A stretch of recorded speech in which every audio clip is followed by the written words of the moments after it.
Hi. Thank you all for being here on a gloomy, rainy day.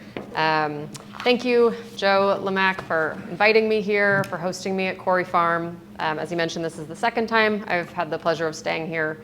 It is a very special place, and thank you, Steve Webb, for keeping it so. All right, before I start, I have a QR code here that'll take you to the notes I'm using for my talk.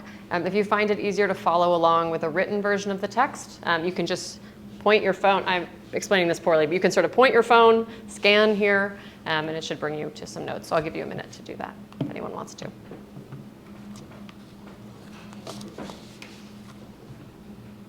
Okay. So my talk today is titled Mark Twain and the Commerce of Disease.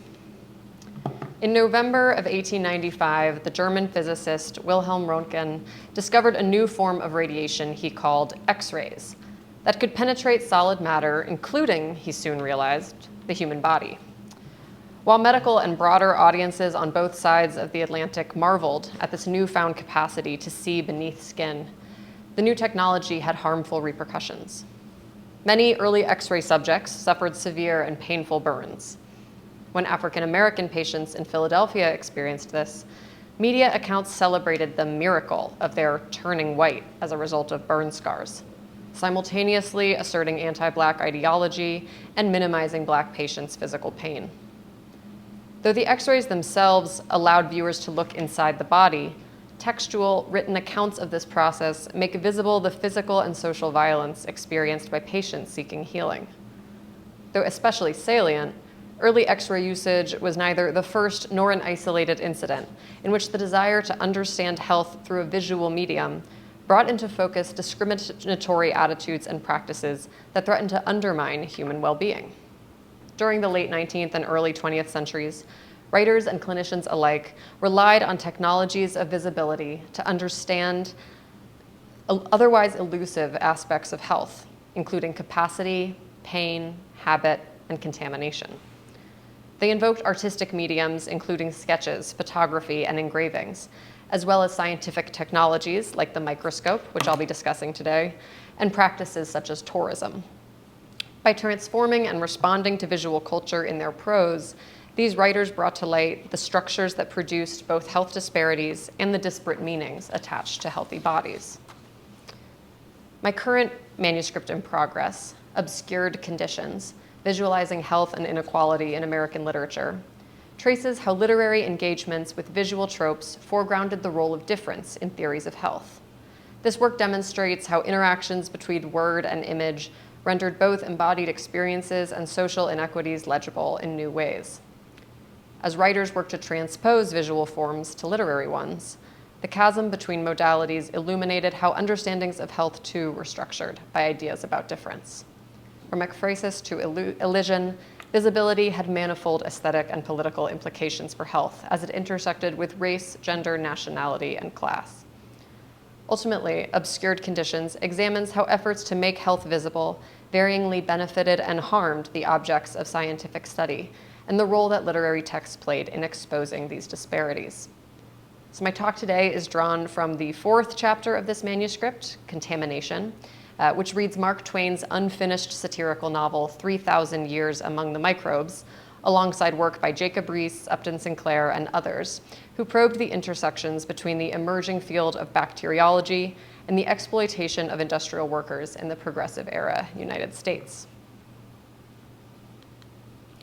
So at the turn of the 20th century, the Palisade Manufacturing Company in Yonkers, New York, released a promotional pamphlet for boroliptol, which it described as an ideal antiseptic and germicidal fluid for internal and external use. In the pamphlet, which you can see here, which was distributed to physicians, the Palisade Company played on the idea of germicide by telling the story of a microbe who was murdered by this highly effective product. You can see the little microbe narrator here. The pamphlet, titled Leaves from a Microbe's Notebook, contains the deathbed confession of a microbe whose ailing host, human host, has been prescribed boroliptol. While the microbe's dramatic demise at the hands of ghostly boroliptol vapors, which you can see here, is not to be missed. I do recommend reading this. I'm more interested in how this story begins. So opening with some genealogical background, the pamphlet's microbe narrator boasts, quote, "My ancestors have hobnobbed with royalty without a quiver. We have, as a race, been strictly in it." At the same time, he confesses that, quote, "Some of us have been found down among the submerged 10th. And this is a term coined by the Salvation Army founder William Booth. And in fact, a disposition as well as a capacity to make ourselves at home among that submerged 10th on occasion has been a striking characteristic. In other words, the pamphlet implies that microbes are equally suited to the company of the highest and lowest echelons of human society. While obviously emphasizing the universal need for the product being sold, the advertisement also poses a question about the relationship between microbial and human life and the socioeconomic inequality that structures the latter. Mark Twain explored this question too in the spring of 1905 when he began and then abandoned his own microbes notebook, the unfinished satirical novel 3,000 Years Among the Microbes, which was first published posthumously in 1966 by John S. Tuckey. The book is narrated by a formerly human scientist named Huck, not to be confused, or perhaps precisely to be confused, with a more famous Huck, who is transformed by an inept magician into a cholera germ, inhabiting the body of a Hungarian tramp named Blitzowski. As Huck reports on the social organization of the microbial world, the novel engages the wealth disparities and labor unrest of the Progressive Era United States by asking readers to interrogate which forms of labor are made visible and valued. Twain's novel is in direct dialogue with the scientific revelations and popular science writing of what Lorenzo, Servitje, and Kari Nixon have termed the Bacteriological Age. In the wake of Robert Koch's 1884 discovery that specific germs caused specific diseases, researchers eagerly worked to index microbial life. This included identifying microorganisms that did not carry disease at all, and Twain was clearly familiar with these endeavors. In Among the Microbes, we learn that prior to his transformation, Huck studied micrology under Prof. H.W. Conn, a reference to Herbert William Conn, who co-founded the American Society of Microbiology. The 1897 book, which I've shown here, The Story of Germ Life by Conn, sought to counteract public fears of germ-borne illness by illuminating a more diverse microbial landscape, dominated not, as he put it, by a small number of pathogenic enemies, but by what he called friends. After detailing their roles in agriculture, dairy, fermentation, and other industries, Conn writes, quote, "We must look upon these microbes as agents ever at work, whose activities are necessary for the continuance of life. Most microbes," he explains, "are not threats to human health, as the public might suppose, but are rather laboring to support human industry and commerce." Twain satirizes this logic by inventing a social hierarchy among microbes themselves. As a cholera germ, a disease-carrying germ, Huck is an elite malignant who refers to the benevolent microbes that Conn champions as, quote, "the masses, the humble hard workers, the ill-paid, the oppressed, the despised, the unthanked, the meek and docile bulwark of the throne, without whose support it would tumble to ruin like the card house it really was." In Twain's hands, then, Conn's benevolent, helpful microbes are reimagined as an exploited workforce, akin to that of the early 20th century US. Kim Weed has shown how Twain exposes the ethical limits of Conn's logic by highlighting the anthropocentrism of celebrating microbes for living solely for the purpose of serving our needs. I propose that he also satirizes Conn's attempt to elevate the microbe's social status by celebrating its contributions to industry at a time when human laborers were being not only overlooked, but exposed to harmful germs in unhygienic work environments. Indeed, Among the Microbes is a novel not only of the bacteriological age, but also of its intersections with the Progressive Era's labor reform movements and the wealth gaps that Twain criticized decades earlier in the Gilded Age. So in 1890, photojournalist Jacob Riis's How the Other Half Lives studies among the tenements of New York, which I have shown here. This is a photograph titled Bohemian Cigar Makers at Work in Their Tenement that comes from Riis's How the Other Half Lives. And this work highlighted not only the cramped and unhygienic living conditions of the city's poorest residents, but it also showed how diseases born of poverty could spread.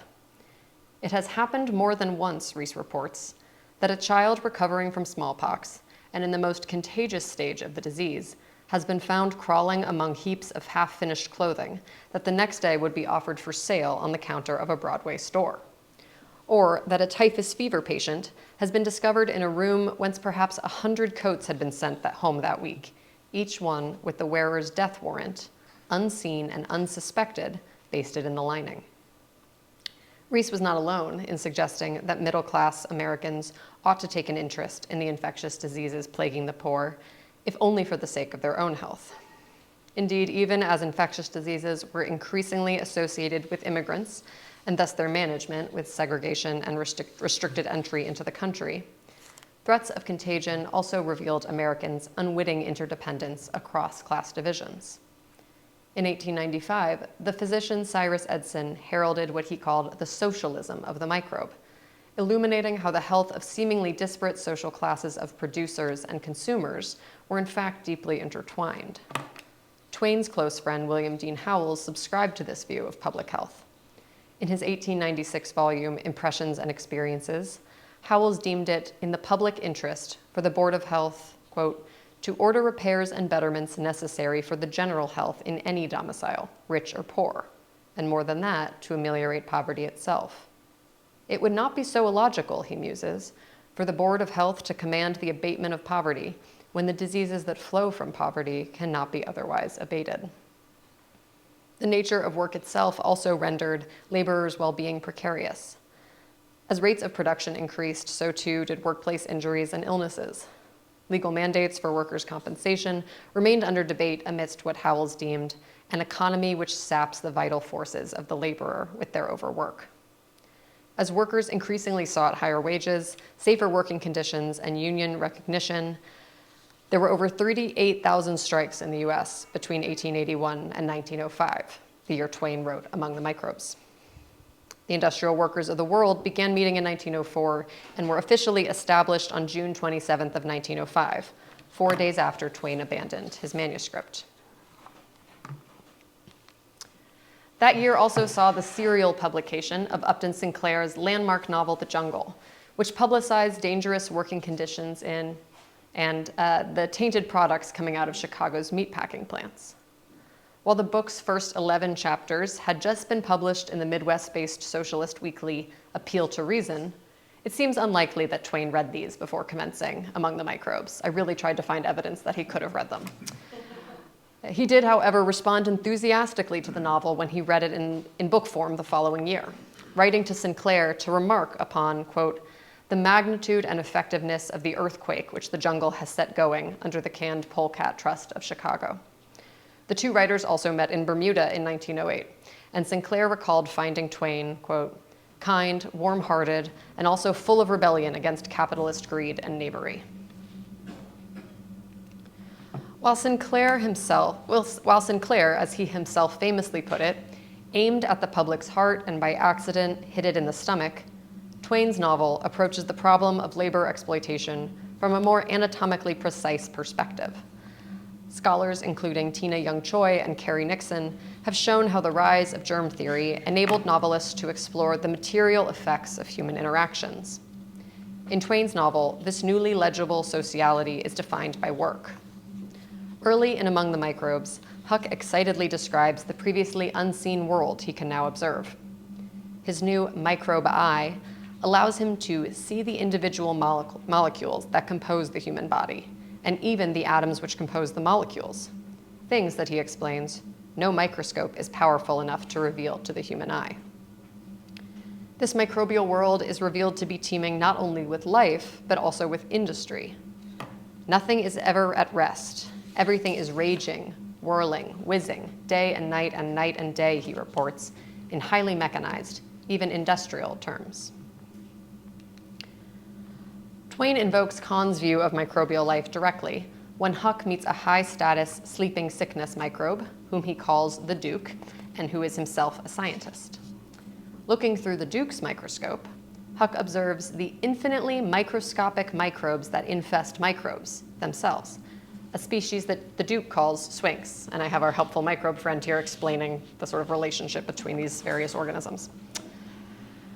As Kenneth Knoll notes, the Duke describes Swink's productivity in terms that neatly parallel Conn's discussion of microbes, delineating their contributions to producing linen, jute, bread, wine, beer, butter, and tobacco in the same order as these appear in the second chapter of Conn's book. The Duke continues, explaining to Huck that the Swinks, quote, create our wealth for us. They prepare it for our hand. We take it and use it. Swink the laborer has been feeding the microbe, protecting him, enriching him, and getting neither thanks nor notice for it. Here, the Duke's lesson in microbiology sounds an awful lot like Howell's account of the vast mass of humanity that he calls the mass that does the work and earns the bread and goes cold and hungry through all the ages. Indeed, the Duke's reference to these microscopic entities as the laboring poor, Twain highlights the paradox implicit in Conn's project. How, he asks, can the label of worker be redemptive for microbes when industrial labor comes with little compensation when performed at human scales? Beyond the Duke's lecture, the very act of looking through a microbe's microscope prompts Huck to reflect on the nature of social hierarchies. Upon learning that microbes are infested by Swinks, Huck realizes the logic of the situation. Surely, he reasons, Swinks themselves are infested by an even smaller species, who are in turn infested by yet a smaller species, and so on. Many scholars have found this revelation crucial to the novel's satire. This scene that, as Matthew Taylor puts it, casts us all as bare life, not only undermines human narratives of their own exceptionalism, but also posits a universal nihilism. At the same time, Twain immediately undermines the novelty of this revelation. Well, it's a picture of life, Huck supposes, life everywhere, life under any and all conditions. The king looks down upon the noble looks down upon the commoner at the top looks down upon the next commoner below, and he upon the next, and that one upon the next one, and so on down the 50 castes that constitute the commonalty. Imagining each tier in a social hierarchy looking down at the next, and this sort of like tumbling speech seems to like move our gaze down, right? The same way that you might look down a microbe's microbe even. Looking down perhaps literally as if through a microscope, Twain contextualizes the work of bacteriologists. He demonstrates that their efforts to index and hierarchize organic life mirror the construction of human social classes as natural and fixed designations. Huck's comparison of the infinitely divisible material world to a kind of social hierarchy casts new light on one of the novel's two prefaces, in which Twain writes from the perspective of the translator, who has been tasked with making Huck's microbial prose legible to a human audience. So on the title page here, you can see that translated from the original Microbic by Mark Twain. So this preface is by the translator. He explains that while he originally planned to reform the author's style and construction, he ultimately abandoned the task because, quote, it amounted to putting evening dress on a stevedore and making him stand up in the college and lecture. He was trim, but he was stiff. He delivered strict English, polished English, but it seemed strained and artificial coming from such a source and was not pleasant, not satisfactory. Elegant, but cold and unsympathetic. In fact, corpsey. It seemed best to put him back into his shirt sleeves and overalls and let him flounder around after the fashion that he was used to. So by comparing Huck's authorial voice to a stevedore, or a dock worker who facilitates commerce by loading and unloading cargo, the translator shows his disregard for Huck's status within the microbial world as an elite disease-carrying cholera germ. From the translator's human vantage point, all microbes are rightfully viewed as workers and not to be dressed up as more than they are. His logic is the opposite of Conn's. The microbe's labor does not make him a friend or peer to the presumably well-educated upper-middle-class translator. Rather, the translator naturalizes social stratification by characterizing both the microbe and the stevedore as fixed types. So both the nature of microbial labor and Twain's critique of American capitalism come into focus most clearly in Huck's discussion of get rich quick. It's all one word. A nation, he describes, as the greatest of all democracies in Blitzowski, or the body he's inhabiting. So while Howells proclaimed that inequality is as dear to the American heart as liberty itself, Twain, like the unwitting Sinclair before him, locates it in the nation's stomach. occupying the fertile terrain of Blitzowski's gut, get rich quick is apparently an industrial juggernaut. Its commerce, both domestic and foreign, is colossal. Its transportation facilities are quite extraordinary. These make it a distributing center of imposing importance. In manufactures, it heads all the countries in Blitzowski. It imports raw material from the north and ships the manufactured product to all the great nations lying toward the south. So as Garth Sabo has observed, Twain attributes get-rich-quick's power to both ends of the digestive tract. Food is imported and processed within the nation's industrial centers, where it is converted into a manufactured product, excrement. So by locating this proxy for American capitalism in the belly of the beast, as it were, Twain rather bluntly critiques the nation's shitty labor politics.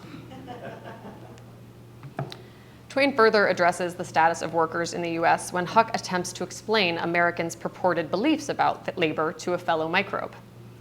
I know of a country, he begins, where the dignity of labor is a phrase which is in everybody's mouth, where the reality of that dignity is never questioned, where everybody says it is an honor to a person that he works for the bread he eats, that earned bread is noble bread and lifts the earner to the level of the highest in the land, that unearned bread, the bread of idleness, is tainted with discredit. A land where the sayers of these things say them with strong emotion and think they believe what they say, and are proud of their land because it is the sole land where the bread earners are the only acknowledged aristocracy. And yet, I do see that when you come to examine it, before he can launch his critique of such claims, he is cut off by the other microbe's interjection that the country in question simply must be get rich quick. There is perhaps no clearer illustration in Among the Microbes of Twain's critique of bacteria's champions such as Conn. Just at the moment that Huck is on the precipice of directly acknowledging the abuses of the American worker, he is cut off by a microbe's discussion of a microbial center of industry. Here, the discussion of microbial labor quite literally suppresses any meaningful interrogation of American labor politics themselves. Conn's and others' framing of microbes as a benevolent workforce is revealed here not only as an ironically circumscribed, perhaps even microscopic, view of labor, but also as a threat to the human workers whose conditions remain overlooked.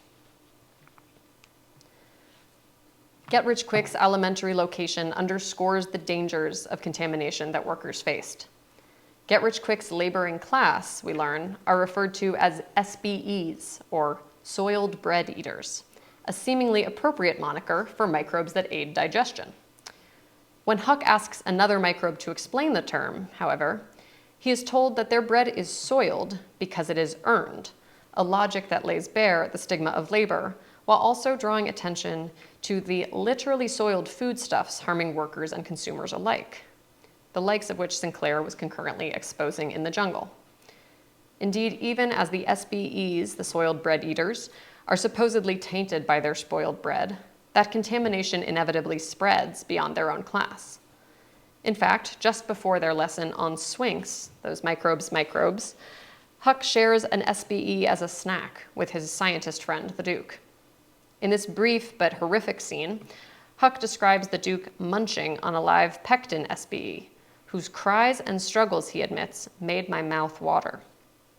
As if the image of these two high-status malignants feasting on the worker microbe's body were not a pointed enough critique of capitalism's consuming nature, they conclude their meal by throwing, quote, the remnants to the mother, who was crying outside.